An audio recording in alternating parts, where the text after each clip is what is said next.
تو ہم شکر گزار بنیں گے، اللہ اور نوازیں گا. ہم شکر گزار بنیں گے، اللہ اور نوازیں گا. ہم شکر گزار بنیں گے، اللہ اور نوازیں گا. جس حالت میں وہاں شکر ادا کریں گے، اللہ اس سے زیادہ دنیا کی نعمتیں، ایک اچھی زندگی ہمیں، مجھے اور آپ کو نوازیں گا. لیکن ہمارا مسئلہ یہ کہ ہم شکر گزار نہیں، ناشکری کرتے ہیں. اور آپ کو پتہ ہے یہ ناشکری کیوں آتی ہے ہماری زندگیوں میں؟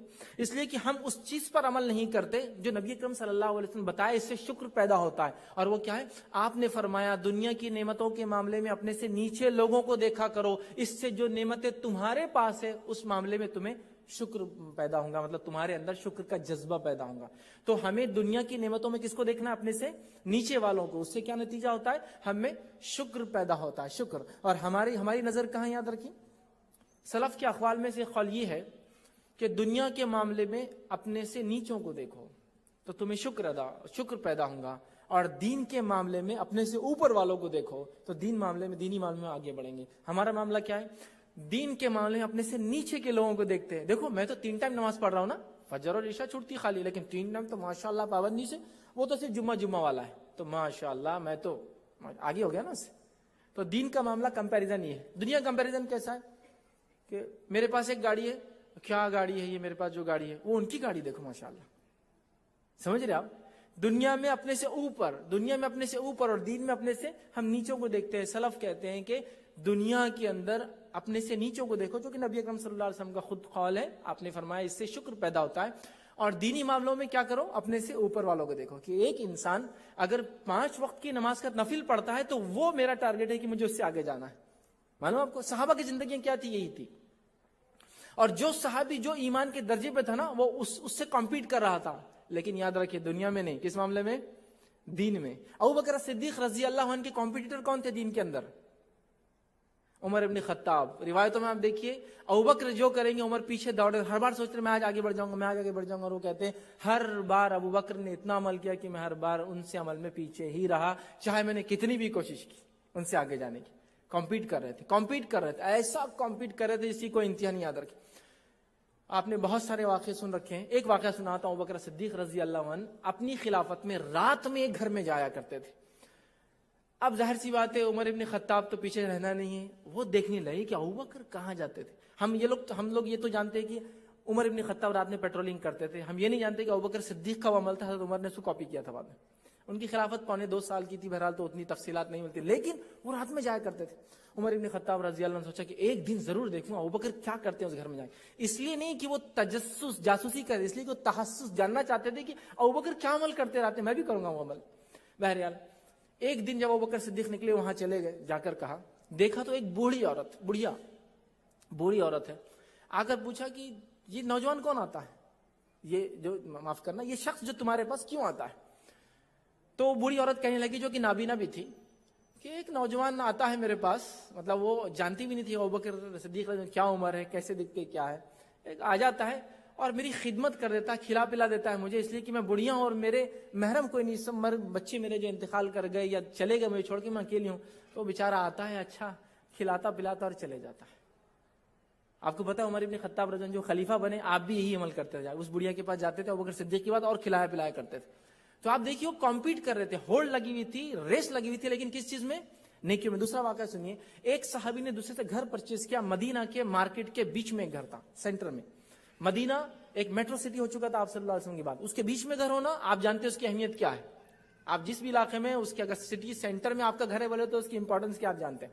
تو انہوں نے گھر خریدا، 70,000 درہم اس کی کاسٹ تھی. انہوں نے کاسٹ پے کی اور کہا کل میں گھر لے لوں گا. انہوں نے کہا ٹھیک ہے کل آ جانا. ہوا یہ کہ جب صبح فجر میں وہ آئے، جب فجر میں وہ آئے اور کہا کہ اب مجھے گھر چاہیے، تو وہ جو مالی کے مکان تھے انہوں نے کہا کہ تھوڑا پرابلم ہے. کیا پرابلم ہے؟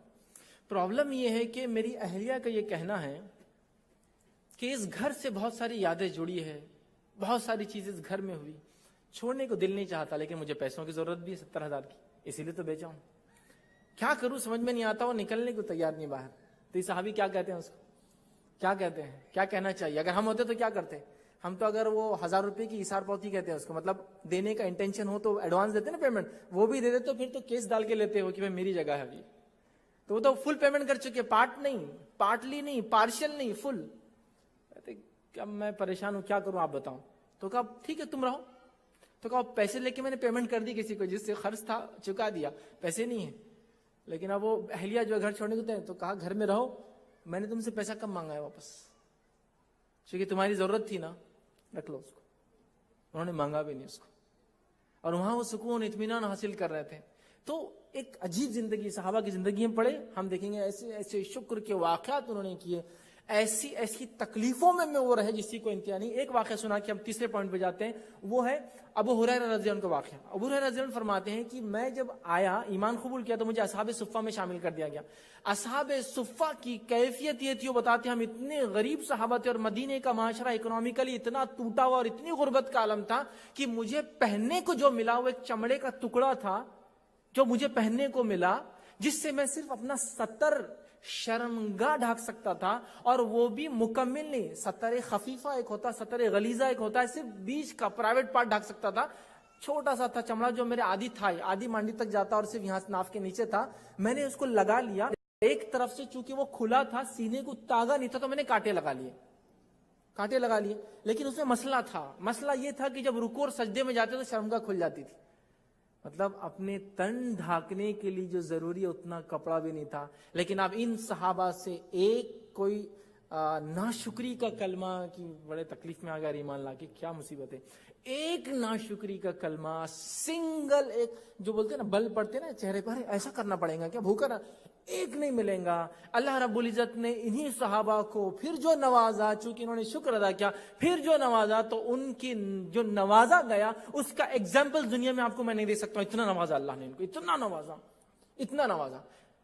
عثمان ابن عفان رضی اللہ عنہ جب آپ خلیفہ تھے، خلیفہ جب آپ بنے اس سے پہلے آپ کا حال یہ تھا کہ آپ کے 5000 عربی گھوڑے تھے. 5000 عربی گھوڑوں کی آج کی ایگزامپل ہے 5000 لگژریز کار، اور اتنی بکریاں تھی کہ اتنی بکریاں اور بھیڑے پورے عرب میں کسی کے پاس نہیں تھی. لیکن جب آپ خلافت کے آخری وقت میں جب آپ پہ الزامات لگے، تب آپ نے بیان کر کے لوگوں میرے پاس یہ تھا، میں سب کچھ اللہ کے راہ میں خرچ کر سکوں، اب کچھ بھی نہیں ہے، غریب ہو چکے تھے. اتنے شکر گزار تھے. بس یہ شکر کا ہم دامن انشاءاللہ جب پکڑ لیں گے نا تو پھر ہماری زندگی ہمیں بدلتی ہوئی نظر آئیں گی. تیسرا اصول ہے صبر. اور یہ دونوں ایک دوسرے کے ساتھ ہی رہتے ہیں. ایک چلا گیا دوسرا بھی جاتا ہے، اور ایک آ گیا دوسرا بھی آ جاتا ہے. صبر، شکر اور صبر یاد رکھیے. صبر، ہر آنے والی تکلیف جو دین پر عمل کرنے سے آتی ہے، ہمارے پاس ساری تکلیفیں دنیا کی وجہ سے آتی ہے اور ہم اس کو برداشت بھی کرتے صبر کے ساتھ، لیکن دین پہ آنے والی تکلیف کے معاملے میں ہم اتنے وہ ہو گئے نہیں، یہ تکلیف تو بالکل نہیں چاہیے. اگر اس سے پتہ چل جاتا میں مسلمان ہوں اور تکلیف آ سکتی تو بالکل نہیں چاہیے. تو لیکن دنیا کے لیے میں ہر تکلیف اٹھانے کو تیار ہوں، لیکن دین کے لیے نہیں. دین پر عمل کرنے کی وجہ سے تکلیف آتی، جو نقصان ہوتا ہے، جو پریشانیاں آتی، جو انسان کو جس کو ہم کہیں گے ٹینشن، عام زبان میں ٹینشن آتا ہے، یہ تمام چیزوں پر صبر کرنا ہے کہ اللہ کی طرف سے مصیبت، تکلیف، پریشانی تھی، اے اللہ میں اس پر صبر کرتا ہوں اور تجھ سے اجر طلب کرتا ہوں، بدلہ طلب کرتا ہوں، انشاءاللہ عزیز بہترین زندگی ہو جائیں گی. یہ ہے صبر. اور صبر کی اتنی مثالیں صحابہ نے دی جیسی کوئی انتہا نہیں. میں سمجھتا ہوں قرآن کی سب سے مشہور اور معروف آیت جو ہم لوگ تلاوت کرتے ہیں، سورۃ البقرہ آیت نمبر جو 55، 155، 156، 157، آپ سب عموماً خاری اس کو پڑھتے ہیں. اللہ فرماتا ہے وَلَنَبْلُوَنَّكُمْ بِشَيْءٍ مِّنَ الْخَوْفِ وَالْجُوعِ وَنَقْصٍ مِّنَ الْأَمْوَالِ وَالْأَنفُسِ وَالثَّمَرَاتِ فَبَشِّرِ الصَّابِرِينَ. ہے نا؟ تو اللہ تعالیٰ کیا فرما رہے ہیں سنیے. اور ہم تمہیں ضرور آزمائیں گے. کن چیزوں سے؟ خوف سے آزمائیں گے، ٹھیک ہے. بھوک سے ہم تمہیں آزمائیں گے، ٹھیک ہے. مال اور جان اور پھلوں کی کمی سے ہم تمہیں جو ہے آزمائیں گے، ٹھیک ہے. اور جنہیں ان مصیبتوں میں جب یہ پڑ جاتے ہیں اور وہ صبر کرتے ہیں تو ایسے صبر کرنے والوں کو خوشخبری دے دو. ایسے صبر کرنے والوں کو خوشخبری سنا دو. صبر کرنے سے خوشخبریاں ملتی، یاد رکھیں، اس لیے کہ اللہ تعالیٰ صبر کے بعد نعمتوں میں اور اضافہ کرتا ہے. اس لیے کہ انسان جب صبر کرتا ہے تو وہ ایک طرح سے شکر ادا کر رہا ہے، اللہ میں مطمئن ہوں میرے حالات سے، تو اس کا بدلہ دے. الحمدللہ وہ شکر ادا کر رہا ہے، اللہ تعالیٰ اس کو اور اضافہ کر کے چیزیں دیتا ہے نا. اور صحابہ اور صحابیات نے کیا صبر کیے. میں صحابہ مردوں میں سے نہیں، ایک خاتون کے ایک مثال دیتا ہوں، اور ان کا نام تھا ام سلیم رضی اللہ عنہا. مشہور اور معروف صحابیہ ہے، سب لوگ جانتے ہیں. انس بن مالک رضی اللہ عنہ کی والدہ ہے، ٹھیک ہے. ان کا واقعہ آتا ہے کہ ایک مرتبہ ان کے شوہر سفر سے واپس آئے. شوہر ابو طلحہ رضی اللہ عنہ بہت لمبے سفر کے بعد آئے تھے. جب یہ سفر سے واپس آئے تو یہ نہیں چاہتی تھی کہ ان کو وہ واقعہ بتائے جو گھر میں گھٹنا گھٹی تھی. ایک ایسا دکھ اور درد بھرا واقعہ ہوا تھا کہ اللہ نہ کرے ہمارے ساتھ ہو جائے تو ہم تو وہ چیخ پکار اور واویلا مچا دیں گے جس کی کوئی انتہا نہیں. اور اس سے ایک دن پہلے کہ ابو طلحہ رضی اللہ عنہ گھر آئے ان کے بیٹے کا انتقال ہو چکا تھا. سمجھا؟ لیکن انہیں نہیں بتایا اپنے شوہر. جب وہ گھر آئے تو یہ مسکراتے ہوئے ملی. شوہر اتنے وقت بعد گھر آیا تھا, کوئی کمپلین نہیں. اور چونکہ ان کے شوہر نے یہ بات رسول اللہ صلی اللہ علیہ وسلم کو بیان کی تو واقعہ پورے تفصیلات ہم تک پہنچی ہے, وہ حدیث کے اندر آتا ہے. جب وہ گھر آئے تو وہ ان کے لیے تیار تھی اور رات میں انہوں نے ہم بستری کی اپنے جو ہے شوہر کے ساتھ. صبح یہ واقعہ سنایا کہ میں ایک بات آپ سے پوچھتی ہوں, مجھے کہو کہ اگر کوئی شخص تمہیں کوئی چیز دے اور تم سے واپس لے تو تم کیسے دو گے؟ تو کہا اگر کوئی شخص مجھے کوئی چیز دیں گا تو میں اس سے اچھے طریقے سے اس کو لوٹا کر واپس دوں گا, چونکہ اسلام کا یہ اصول ہے. تو کہا پھر اب سنو, اللہ نے ہمیں ایک اولاد دی تھی, لڑکا کل انتقال کر چکا ہے, میں نے آپ کو صدمہ نہ ہو آتے ہی نہیں بتایا. وہ بھی ایک ماں تھی, وہ بھی ایک عورت تھی جیسا عورتیں ہوتی ہیں, ٹھیک ہے, بتائے نہیں. وہ بھاگے ابو طلحہ فجر کی نماز کے لیے اور اللہ کے رسول صلی اللہ علیہ وسلم نے پورا واقعہ بیان کیا. اللہ کے رسول صلی اللہ علیہ وسلم نے دعا کہ اللہ تعالیٰ اس میں خیر کرے, اور ان کو پھر اس سے ایک اولاد پیدا, اس کا نام عبداللہ رکھا انہوں نے. سمجھ رہے آپ؟ تو یہاں آپ دیکھیے وہ کیا صبر ہوگا. صحابہ کوئی روبوٹس تو نہیں تھے نا, انسان تھے. ہم کو تو چھوٹی سی تکلیف ہو جائے, ایک ناخن کو کچھ ہو جائے, بچہ گر جائے, تو اگر جن لوگوں کے فیملی یہاں نہیں ہے تو انڈیا سے کال آتے ہوں گے, وہ آئیمو کے دیکھو بچہ گرا تو یہاں مار لگا, بتاؤ کہاں مار لگا, اس کو کیا ہوا, پورا ہم دیکھنا چاہتے ہیں, سروے کرنا چاہتے ہیں. لیکن وہ کیا صبر تھا کہ کوئی شکن نہیں, کوئی شکوہ نہیں, کوئی تقدیر پر رونا نہیں, کوئی یہ کہنا نہیں کہ اللہ کو ہمارا ہی گھر ملا تھا کہ نعوذ باللہ ہماری اولاد ملی کیا, ان کو اتنے بچے ایک بھی نہیں ان کا مرا, ہمارا ایک ہی بچہ تو انتقال کر گیا. ان کے پاس اتنا مال و دولت ہے, ان کے پاس کچھ نقصان نہیں ہوتا مالی, ہمارے پاس کچھ نہیں, غریب, ہم کو مالی نقصان ہوتا, کچھ نہیں, کوئی شکوہ نہیں, کچھ نہیں. یاد رکھیے, چونکہ وہ جانتی تھی کہ جب کوئی مصیبت آتی ہے تو صبر تب ہوتا ہے. حدیث میں الفاظ ہے صبر کب ہوتا ہے؟ جب وہ مصیبت آتی ہے, بعد میں تو صبر آ ہی جاتا ہے. اور اولاد کی انتقال پر صبر کرنا اور اللہ سے اجر طلب کرنا, اس کا بدلہ سوا جنت کے اور کچھ نہیں. یاد رکھیے, تو بہت بڑی بات ہے, یاد رکھیے. تو صبر یاد رکھیے بڑی اہم چیز ہے. ہم صبر کرنے والے بنے, اللہ تعالیٰ ہمارے جو ہے اس میں اضافہ کریں گا, ایک اچھی زندگی دیں گا. صحیح مسلم کی روایت ہے, نبی اکرم صلی اللہ علیہ وسلم فرمایا, مسلمان کا رکاوٹ, بیماری یا غم یا ملال, ٹھیک ہے, جس کو ہم کہیں گے غم اور ملال یا تکلیف پہنچتی ہے, حتیٰ کہ اگر اس کو ایک کانٹا بھی چبھتا ہے تو اللہ کے رسول صلی اللہ علیہ وسلم اللہ تعالیٰ اس کے بدلے اس کے گناہوں کو مٹا دیتا ہے. ایک کانٹا بھی اگر چبھتا ہے مومن کو تو اللہ تعالیٰ اس کے بدلے ہمارے گناہوں کو مٹا دیتا ہے.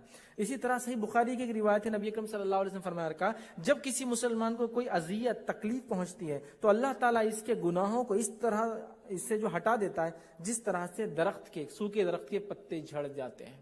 اور ظاہر سی ہوتا ہے جب گناہ زندگی سے کم ہوتے ہیں تو زندگی اچھی ہوتی ہے ہماری. یاد رکھیں, تو صبر کرنے سے کیا ہوتا ہے, تکلیف آنے پر, مصیبت, پریشانی, یہاں تک کہ کانٹا بھی چبھے تو اگر ہم صبر کریں تو ہمیں ایک اچھی زندگی ملتی ہے. یاد رکھیں, چونکہ ہمارے گناہ صاف ہوتے ہیں, جب گناہ صاف ہوتے ہیں تکلیف کی بنیاد پر اللہ کے سامنے درجے بلند ہوتے ہیں, اور جب درجے بلند ہوتے ہیں تو دنیا میں ایک اچھی زندگی, یاد رکھیے, ہم جو ہے پاتے ہیں. اور مومن کا معاملہ عجیب ہے, اگر اسے کوئی تکلیف پہنچے اس پہ صبر کرے یہ اس کے لیے اچھا ہے, اور اگر کوئی نعمت اللہ دے اس پہ شکر کرے یہ اس کے لیے اچھا ہے. یہ معاملہ مومن کے سوا اور کسی کا نہیں ہے. جامع ترمذی کی روایت کے الفاظ ہے, اس کا مفہوم ہے, یاد رکھیں. آئیے چوتھا اصول وہ یہ ہے توبہ اور استغفار.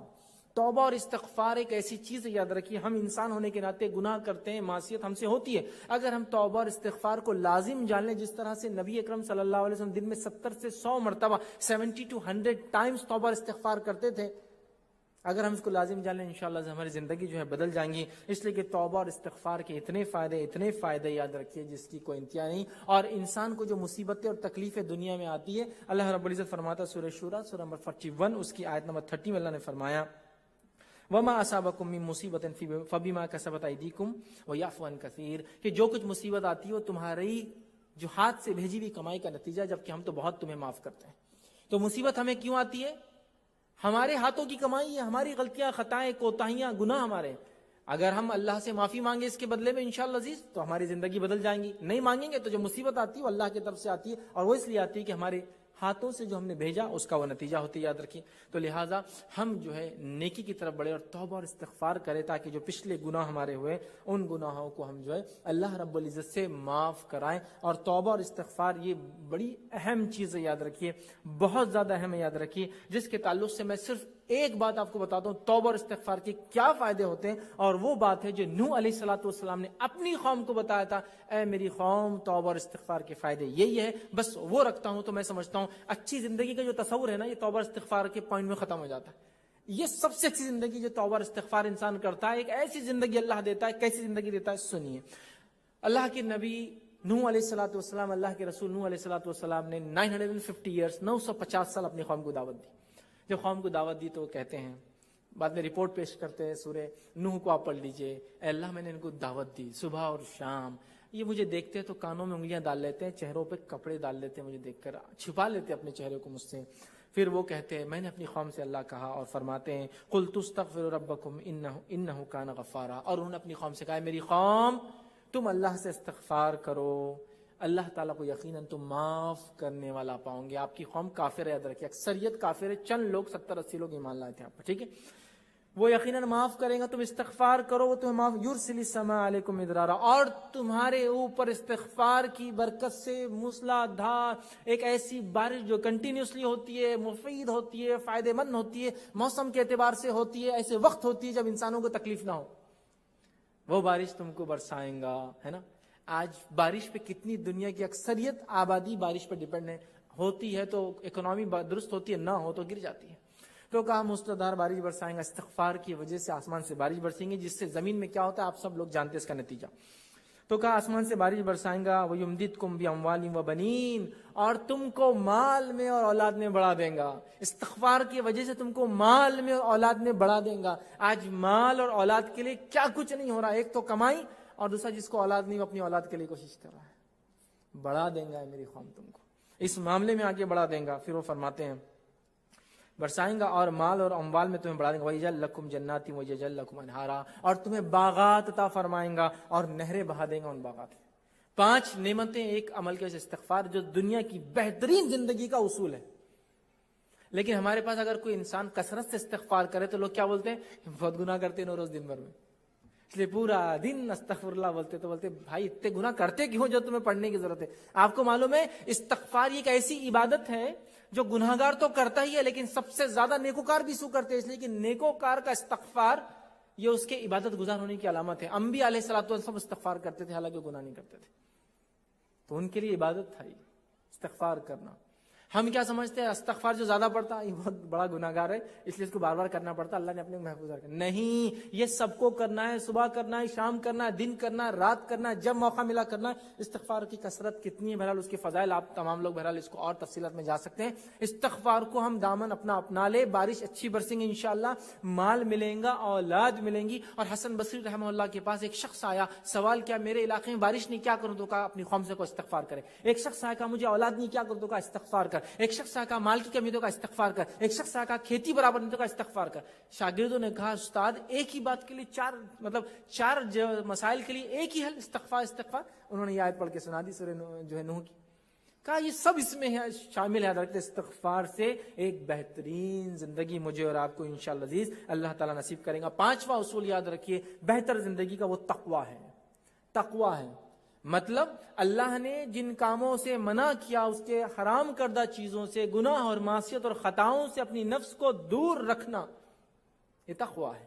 اور نیکی کے کاموں میں آگے بڑھنا، یہ تقویٰ ہے۔ تو تقویٰ یاد رکھیے، یہ 5واں اصول یاد رکھیے۔ دکھ، تکلیف، پریشانیاں، مصیبت کے حل بھی ہے تقویٰ، یاد رکھیے۔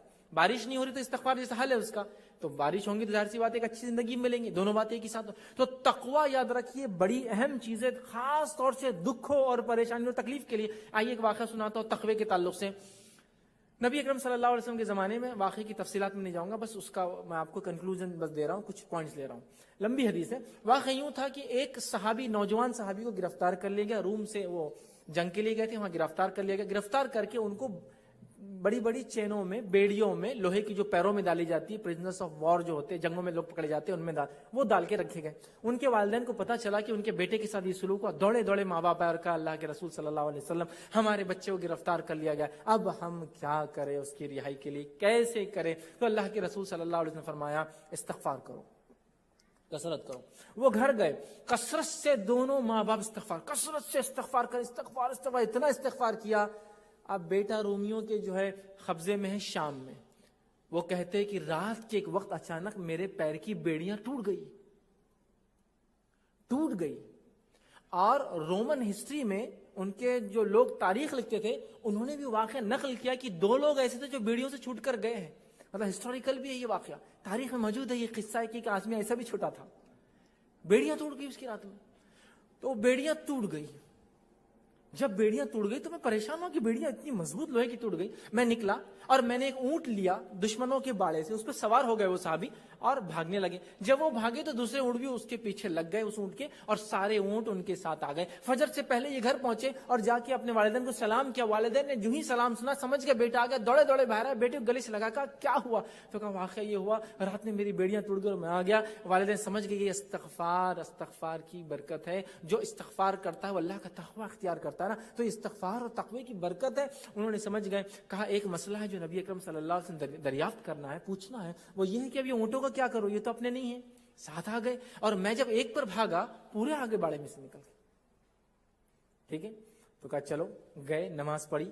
فجر کے بعد پوچھا اللہ کے رسول صلی اللہ علیہ وسلم اونٹوں کا کیا کرے؟ چھوٹ کے تو آ گئے. تو استغفار کی برکت مل گئی نا. پریشانی دکھ سے بیڑیوں سے نکل کر آیا وہ نوجوان، ہے نا. تو پریشانی دکھ اور تکلیفوں سے نجات ہے نا استغفار. اب سنیے، وہ تقویٰ تھا جس بنیاد تو استغفار کرنے سے تقویٰ ڈیولپ ہوتا ہے.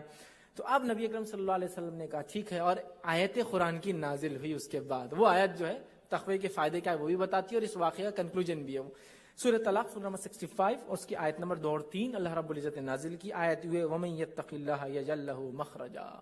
جو اللہ کا تقوی اختیار کرتے ہیں، انہوں نے توبہ اور استغفار کیا، مطلب اللہ کا تقوی اختیار کیا، یجعل لہ مخرجا، اللہ مصیبت، دکھ، پریشانیوں، ڈپریس، ٹینشن سے نکلنا آسان کر دیتا ہے. اور کیا فرمایا آگے اللہ رب العزت فرماتا ہے مخرجا وَيَرْزُقُ مِنْ حَيْثُ لَا يَحْتَسِبُ، اور وہاں سے روزی دیتا ہے جہاں سے گمان بھی نہ کیا ہوگا. تو کہا یہ اونٹ تمہارے ہو گئے. وہاں سے روزی دیتا ہے جہاں سے گمان بھی نہ کیا ہوگا. کس وجہ سے؟ تقوی اختیار کرنے سے اللہ نکلنا آسان کرتا. دکھ، تکلیف، پریشانی، مصیبت، بیماری نکلنا ہے، تقوی اختیار کر لو، تقوی اختیار کر لو. اللہ کی حرمت کردہ چیزوں کا پاس و لحاظ رکھو، اس کے قریب مت جاؤ. معصیت، گناہ اور خطاؤں سے اپنی نفس کو بچاؤ. جو کر چکے اس کے لیے خوب استغفار کرو. تقوی ڈیولپ ہوتا ہے ایک انسان کا. تو اللہ نے فرمایا وَمَن يَتَّقِ اللَّهَ يَجْعَل لَّهُ مَخْرَجًا. دکھوں سے، تکلیفوں سے، پریشانیوں سے نکلنے کا حل مل گیا ہم کو. وَيَرْزُقْهُ، اللہ فرمایا اور رزق دیتا ہے مِنْ حَيْثُ لَا يَحْتَسِبُ، جہاں سے سوچا نہیں تھا وہاں سے روزی ملتی ہے. کون سا انسان روزی کے لیے پریشان نہیں ہے؟ روزی، حل، ٹینشن، ڈپریشن، پریشانی، تکلیف، دکھ، بیماری، حل ایک تقوی.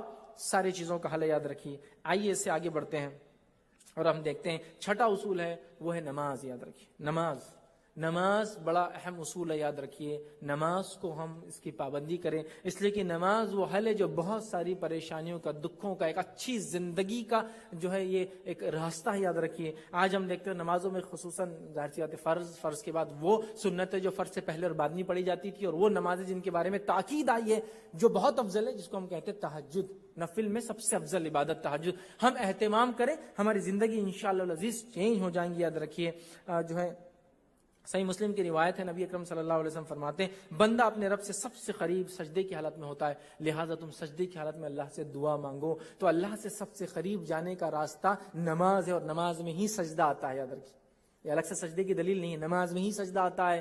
تو انسان جب سجدہ کرتا ہے تو اپنے رب سے یقیناً وہ جو ہے سب سے قریب ہوتا ہے، اور جب سب سے قریب ہوتا ہے تو اپنے کام انسان نکال سکتا ہے نا. دیکھیے آپ کو کوئی مسئلہ ہے، کوئی کام نکالنا ہے، تو آپ اس شخص سے سب سے قریب جانا چاہتے ہیں جو اس مسئلے کا حل اپنے پاس رکھتی ہے. آفس میں باس، سپروائزرز، مینیجرز، منسٹرز دنیا کے اندر سب سے قریب. تو نماز یاد رکھیے بندہ سب سے قریب نماز میں ہوتا ہے، تو ہم دوسرے جگہ جا رہے ہیں، لوگوں سے وہ کر رہے ہیں، یہاں جائیے۔ نماز کا معاملہ ایسا تھا، نبی اکرم صلی اللہ علیہ وسلم آندھی طوفان بارش کوئی تکلیف ہوتی مسجد کی طرف جاتے ہیں نماز پڑھنے۔ تو نماز کو اپنا یاد رکھیے، ہم معمول بنا لیں۔ اور اللہ رب العزت نے سورۃ البقرہ سورہ نمبر 2 آیت نمبر 153 میں فرمایا اور کہا یا ایھا الذین آمنوا استعینوا بالصبر والصلاۃ، ٹھیک ہے، اے وہ لوگ جو ایمان لائے ہو، اللہ سے مدد طلب کرو جو ہے صبر اور نماز کے ذریعے، ان اللہ مع الصابرین، یقین اللہ تعالیٰ صبر کرنے والوں کے ساتھ ہے۔ تو یہاں کیا فرمایا؟ جو ہے صبر اور نماز کے ذریعے اللہ سے مانگو۔ نماز مانگنے کا ذریعہ ہے، کوئی تکلیف کوئی پریشانی آپ نماز کا اہتمام کریں، خاص طور سے رات کی نماز کا اہتمام کریں، جس کو ہم کیا کہتے ہیں تہجد کی نماز کا یاد رکھیے، خاص طور سے اہتمام کریں۔ اور تہجد کی نماز کی ایک فضیلت آپ کو بتا دوں میں، آپ کو جو حدیث میں آتی ہوئی ہے، تہجد کی نماز جو شخص رات میں پڑھتا ہے اللہ اس کو جسمانی بیماریوں سے دور رکھتا ہے۔ جامع ترمذی کی صحیح روایت ہے، کہیں اس میں فضائل ہے، 4 فضائل ہے نماز کے، اس میں ایک آخری فضائل ہے، جو رات کی نماز پڑھتا ہے اللہ اس کو بیماریوں سے دور رکھتا ہے۔ سبحان اللہ، بیماریوں سے دور رہنے کا حل کون سا بندہ ہے، کون سا انسان ہے دنیا جو بیماری سے پریشانی چھوٹی یا بڑی جو بھی ہو، رات کی نماز بیماریوں کو دور کرتی ہے، دفاع کرتی ہے، دور رکھتی ہے ہم سے، یاد رکھیں۔ سبحان اللہ، کتنی بڑی فضیلت ہے۔ تو ہم نمازوں کا اور فرائض کے علاوہ تمام نمازوں کا اہتمام کریں۔ ہم لوگ بڑے کوتا ہے، ہم فرض ہی نہیں کرتے، فرض کر کے اتنے مطمئن ہیں ماشاءاللہ اتنا ہی ہو رہا بہت بڑی بات ہے، نہیں، ہم کو اس سے آگے بہرحال بڑھنا ہے۔ 7واں اصول دعا، ایک اچھی زندگی کے لیے ہمیں دعا کرنا ہے، کثرت سے دعا کرنا ہے۔ اور دعا ایسا عمل ہے، یاد رکھیے، ایسا عمل ہے کہ اللہ رب العزت اس چیز کو سیدھے سنتا ہے، اور اس کا کوئی وقت، کوئی گھڑی، کوئی ٹائم اور کوئی حالت نہیں ہے۔ کسی بھی وقت، کسی بھی گھڑی، کسی بھی ٹائم، کسی بھی کنڈیشن میں، غسل ہو، بغیر غسل کے ہو، کسی بھی حال میں دعا کی جا سکتی ہے۔ ایسی عبادت جس کا کوئی وقت، کوئی گھڑی، کوئی وہ نہیں، کبھی بھی، صبح شام دن رات، کسی بھی کنڈیشن میں کر سکتے، مرد عورت بچے سب کر سکتے، اور سیدھا کر سکتے، ماشاءاللہ کوئی ضرورت نہیں بیچ میں آپ کو کسی کی لانی، سیدھا کر سکتے ہیں۔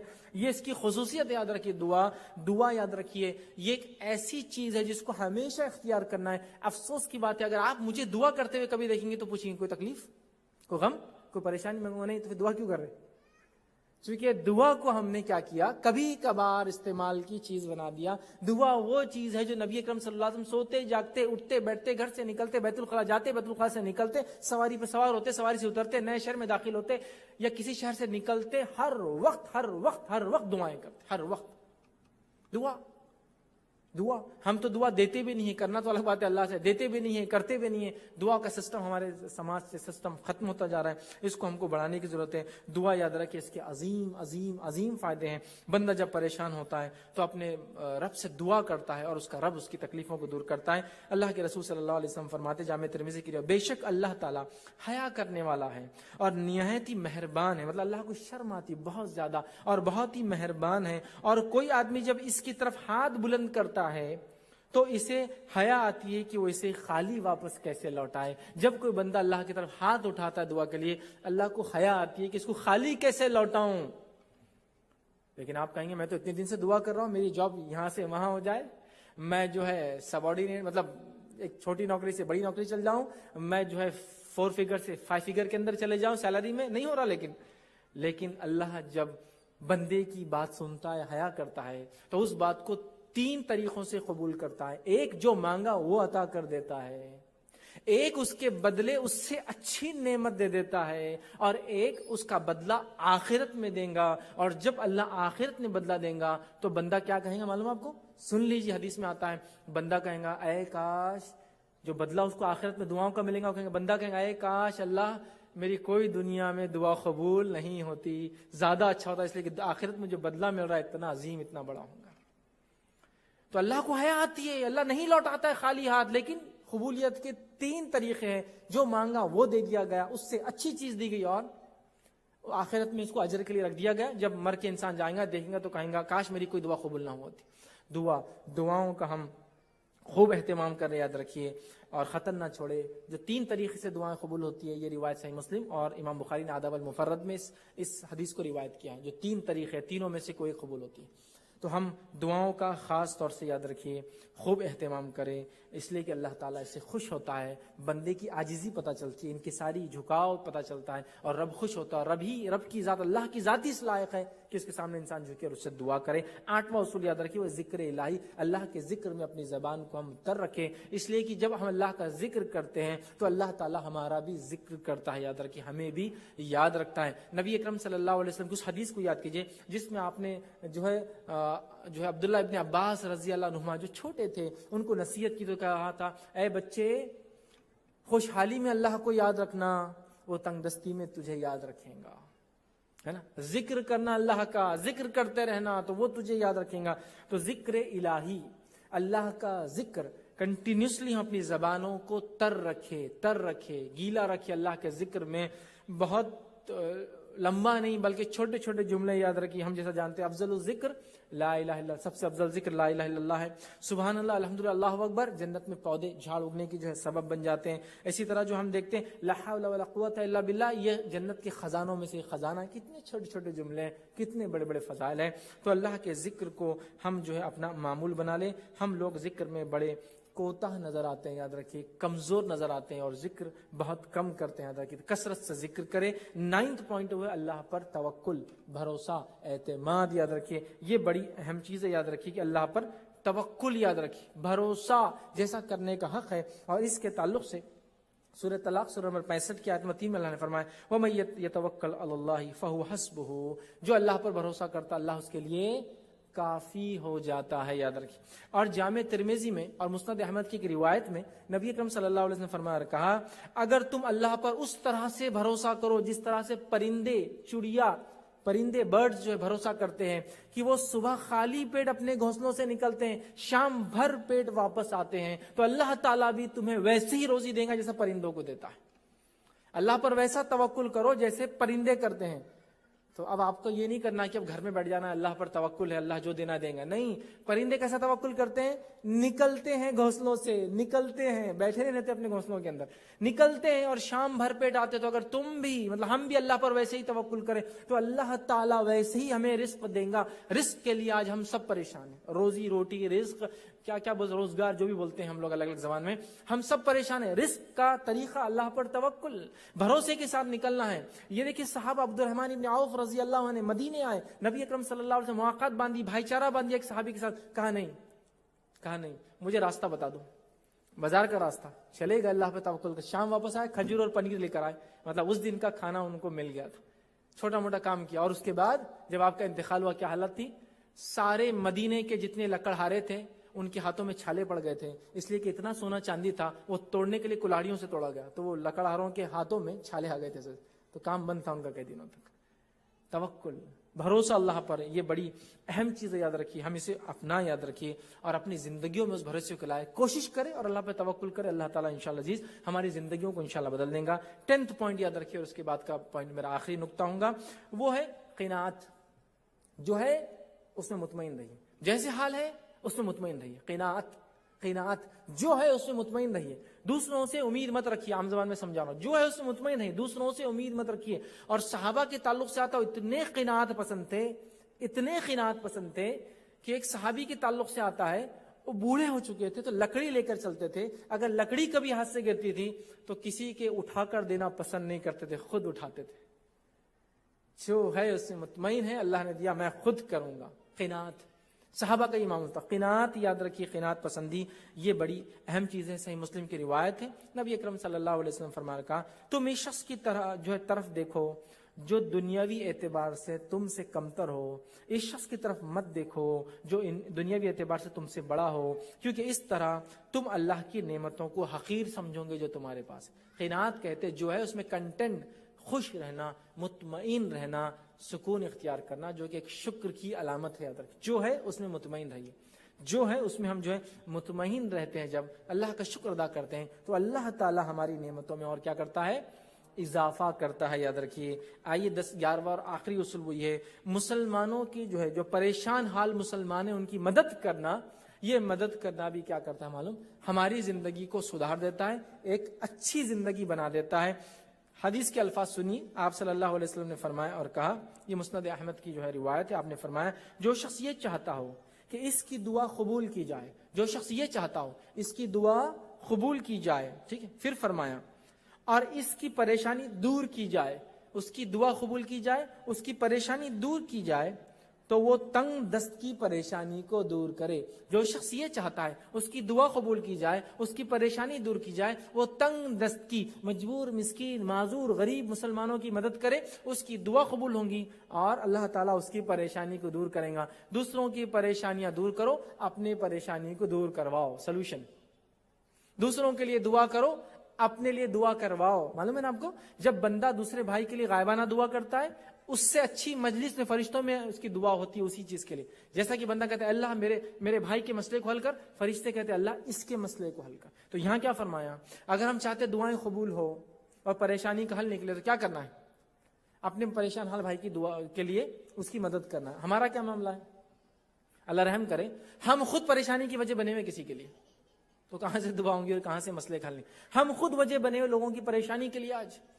تو لوگوں کی پریشانی دور کیجئے, اس کو ایک معمول بنا لیں, انشاءاللہ دیکھیے اتنی خوشحال زندگی ہو جاتی ہے نا. اور جن لوگوں نے دوسروں کی مدد کرنا, ان کی پریشانی دور کرنے کو اپنا طریقہ بنا لیا زندگی کا, بہت مطمئن لائف جیتے ہیں. یہاں تک کہ غیر مسلم ہے پھر بھی ایک مطمئن زندگی جیتے, دنیا بھی جیسی بھی ہے ان کے لیے, اس لیے کہ وہ کیا کرتے ہیں, وہ شیئر کرتے ہیں, بانٹتے ہیں. یاد رکھیں چیزوں. تو پریشان حال مسلمان بھائی کی مدد کرنا, اپنی دعاؤں کو قبول کرانا اور اپنی پریشانیوں کو دور کرانے کا حل اور سلوشن ہے. یہ وہ 11 نکات تھے جس سے انشاءاللہ عزیز ہمیں خوشحال زندگی جی سکتے ہیں. یہی وہ صرف 11 نکات نہیں تھے, کئی باتیں ہیں جس سے خوشحال زندگی ملتی ہے جو قرآن اور سنت میں آتے ہیں. میں نے ان میں سے 11 کا سلیکشن کیا تھا اور آپ کے سامنے وہ 11 باتیں رکھی, تاکہ ان اصولوں کے ذریعے انشاءاللہ عزیز ہم جو ہے اپنی زندگی کو سدھار سکتے ہیں, ایک اچھی زندگی بنا سکتے ہیں, ایک خوشحال زندگی, ایک ایسی زندگی جو ٹینشن سے فری ہو, مشکل و پریشانیوں سے فری ہو, وہ ایسی حاصل ہو سکتی ہے. آخر میں دہرا دیتا ہوں 11 پوائنٹ جو ہم نے دیکھے. پہلا تھا ایمان اور عمل کے ذریعے ہم یہ کام کر سکتے ہیں. دوسرا ہم نے دیکھا شکر کے ذریعے ہم جو اپنی زندگی کو بہتر کر سکتے ہیں. تیسرا ہم نے دیکھا صبر کے ذریعے اپنی زندگی کو ہم بدل سکتے ہیں. چوتھا ہم نے دیکھا توبہ اور استغفار کے ذریعے اپنی زندگی کو ہم چینج کر سکتے ہیں, خوشحال کر سکتے ہیں. پانچواں ہم نے دیکھا تقوی کے ذریعے ہم اپنی زندگی کو بدل سکتے ہیں. اسی طرح ہم نے جو ہے چھٹا دیکھا نماز کے ذریعے ہم اپنی زندگی خوشحال کر سکتے ہیں. ساتواں دعا کے ذریعے ہم کر سکتے ہیں. آٹھواں ذکر کے ذریعے اپنی زندگی ہم چینج کر سکتے ہیں. نواں توکل کے ذریعے. 10واں قناعت کے ذریعے.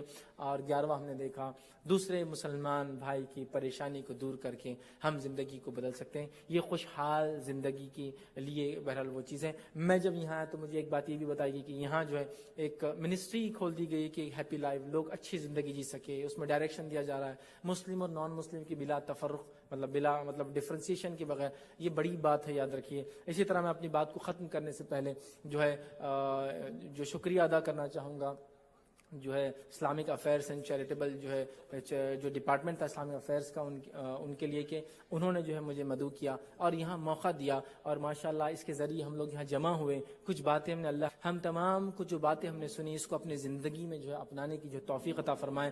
ہم تمام کی زندگیوں کو خوشحال کر دے. جو لوگ پریشانیوں میں مبتلا, اللہ تعالی ہم تمام کی پریشانیوں کو, دکھوں کو, درد کو, فکروں کو جو ہے دور کر دے. ہمارے مسائل کو جو ہے حل اللہ تعالی حل نکالے. ہم تمام کو توفیق دے کہ ہم دوسروں کی, ایک دوسرے کی جو ہے مدد کر سکیں. ہم تمام کے لیے ایک بہترین دنیا کی زندگی عطا کرے اور مرنے کے بعد آخرت میں ہمارے لیے ایک بہترین جو ہے ہمیں جو اس کا بدلہ عطا فرمائے. جب تک ہمیں زندہ رکھے, ایمان اور اسلام پر زندہ رکھے, خاتمہ ہمارا ایمان پر ہو. وآخر دعوانا الحمدللہ رب العالمین. سبحان ربک رب العزت عما یصفون وسلام علی المرسلین والحمد للہ رب العالمین.